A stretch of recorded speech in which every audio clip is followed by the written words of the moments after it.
Kobayashi wants to throw a party here, and she's like, "Hey, I need to get away from work." So Toru's like, "You invited the man, but all right, I'll let this slide just as once." And then she's like, "Just only waiting for this work. I gotta invite some of my friends." And Toru's like, "Okay, bet." Some of my friends too? Friends like who? People from No, like dragons. So in this entire episode, basically, we're gonna be meeting the other dragons. So the next day rolls around, and Kobayashi comes home, and Takia is like, "Oh, what's up? I'm here." And Toru does not like Takia because I feel like she thinks that's romantic competition. I like your gotholi thing. So they go inside there for to start this party, and then the first dragon pulls up. And Takia and Kobayashi are like, "Bro, what did we just witness?" And they're just standing there like, shit. So this is one of my favorite characters of the show. His name is Fafnir. Everything it stands for. Kill me. I'm already dead inside. That makes sense. He does have a slight dislike for humans. We're talking about an ancient cursed dragon who's been guarding this treasure in a cave for like ever. I mean, Hobbit style? So yeah, here comes the goddess thick mommy of the show. Everybody sips over. Hey, Toru. Hi there, it's been way too long. Miss Kobayashi, this is Quetzalcoatl. So cool to meet you. Please call me Lukoa. I'm gonna assume all dragons look the same. Now I guess that Kobayashi doesn't like thick women, or I don't know, but you know, she says her proportions are unrealistic, but they are. But I'm not simping for Lukoa. I'm just defending her. Yeah, so she just roast. It's great to see Toru smiling. She's not normal. So this is where I get a little confused with this show. Listen to this little dialogue. Could be what she needed since she's never had anything normal before. Her friends are the same way. You know, Lukoa? To be honest, I'm grateful to Toru as well. Truth is, I didn't used to smile very much myself.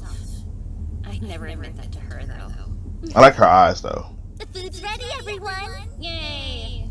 Watch out for her tail. Can I get you anything to drink? Drink? Yes, thank So you. this is where we learn about a little bit about Lukoa's past. Oh yeah, forever ago, Lukoa, who was still a goddess at the time. The fact that Toru says, hey, the fact Lukoa was a goddess from her world, the fact that she came to this world beefing with God and got impaled by God, now she doesn't like gods now, it's kind of weird. So yeah, anyway, they party forever, and Toru gets drunk and they're just hitting not Takia, but Fafnir. It's freaking hilarious. He's getting aggravated. But yeah, that was the entirety of this episode of meeting the other dragons. There's one more dragon we have to meet though. Oh yeah, we've got dessert. So yeah, here's the third and final dragon. Well, from this season, there is of course a season 2 that I have to do as well. So, and then another human.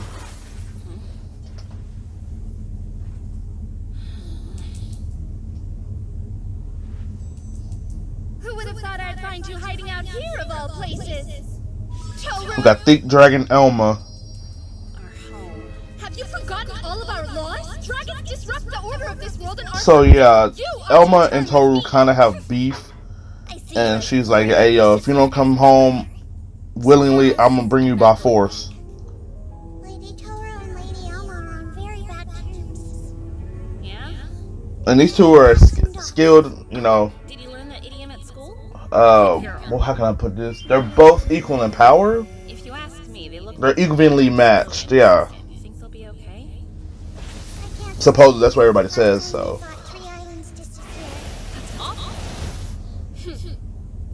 But here's the quirky thing about Elma. She may talk a big game, but she loves food. I'd be mortified, but dragons don't care about that stuff. After all. Or maybe not. She looks embarrassed. So yeah, this is Elma. So here is one of the most quirkiest characters of this show. And this is where it gets a little weird too. For me personally, I don't know about anybody else. You know, I try not to look too deep into it because it's just an anime, but still.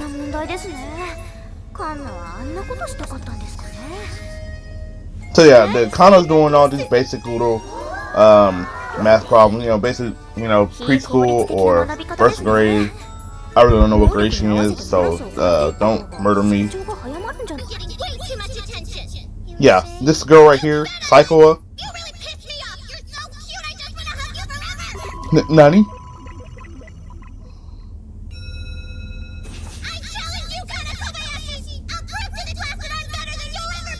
Okay.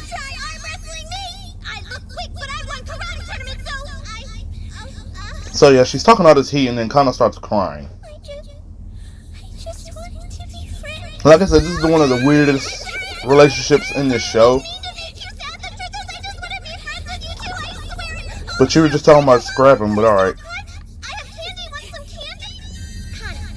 I've decided that today I'll go home with you, so consider yourself honored with my presence. You're very kind, Psychoa. I like you. And I guess this is like where she touches water. Yes, I guess. Yeah, I guess every time Psychoa touches Kana, she touches water, I guess. And I'm just like, I don't know what they're trying to show us, but yeah, maybe it's just super affection. I don't know. I don't know. I really don't know what they were trying to converge or convey with these two. But to me, it looks like she's getting turned on by Kana, and I guess that's what they're symbolizing. But yeah, like I said, that's one more exhibit where this relationship is still weird. Hold on. So Kana goes over to the Psycho's house, and they're like, "Hey, there's Twister," and you already know how crazy Twister gets. But these are two little, you know, girl kids.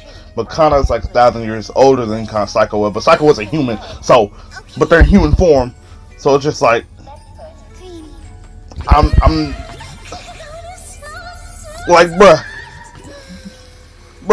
come on now. So yeah, it looks like it started, you know, is that a Wii or Xbox 360? I can't tell. It's got to be an Xbox. So yeah, Connor's like, hey, sit down real quick, blood. Like, where you finna sit? And then Connor just plops right down.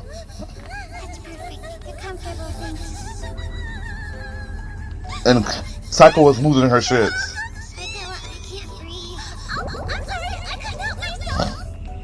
Like I said, this is the weirdest relationship in this show.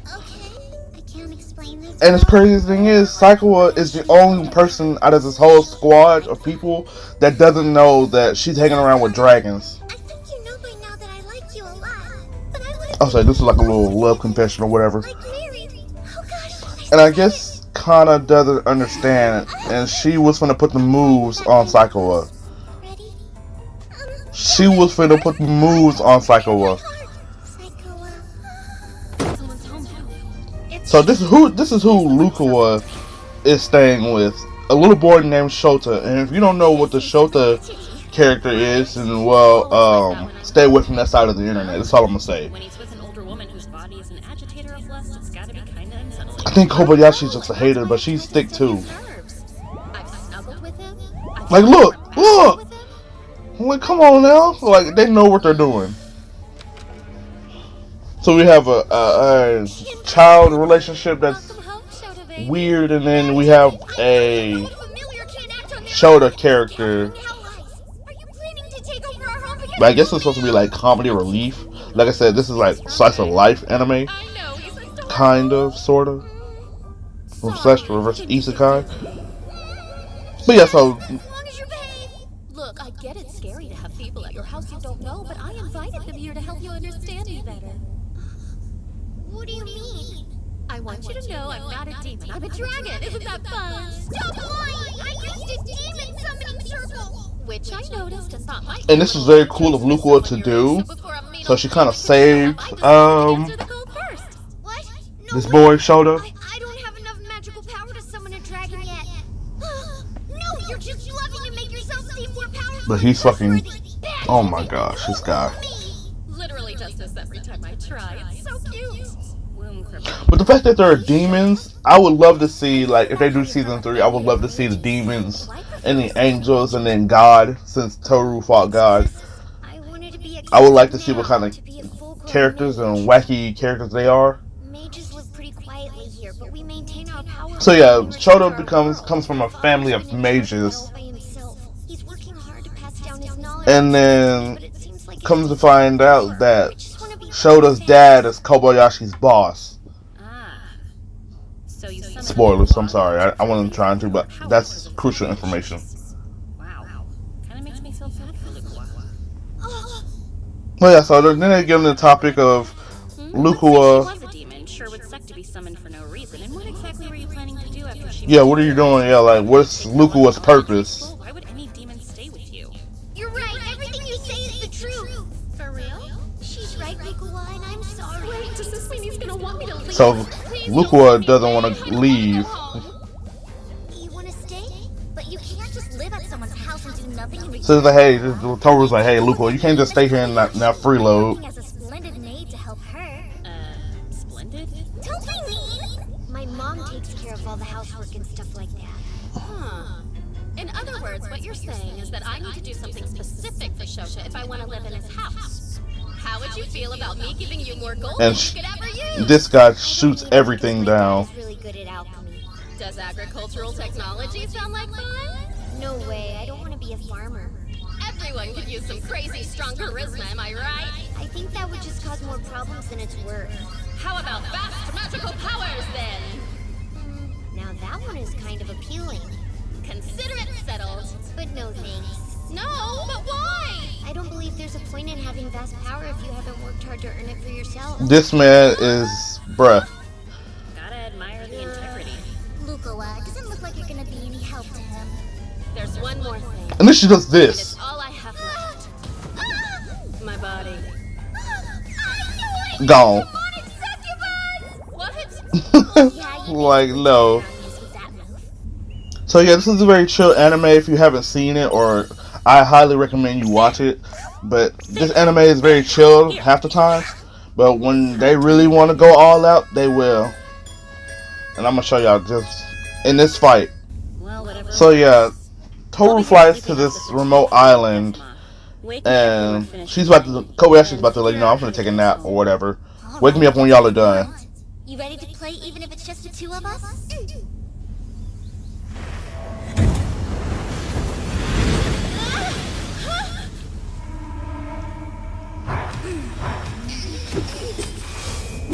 I feel like they do budget increase for these fights. Look, this Kamehameha. So Toru deflects it and then fires back with a tailed beast bomb.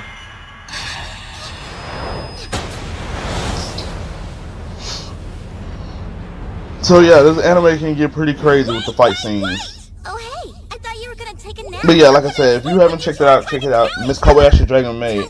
This is season 1. There is a season 2. I'm not gonna go into that, but basically, yeah, I give this anime a 9 out of 10 because you know the only reason I'm giving it a 9 is because the weird relationships between Lukua and Shota and Saikawa and Kana. They're pretty weird. I know Lukua and Shota are. It's a trope, a character, not a character trope, but it's a gag, it's a running gag. But Saikawa and Kana is kind of inappropriate, but it's still a good show to watch. So if you haven't seen it, check it out Huh?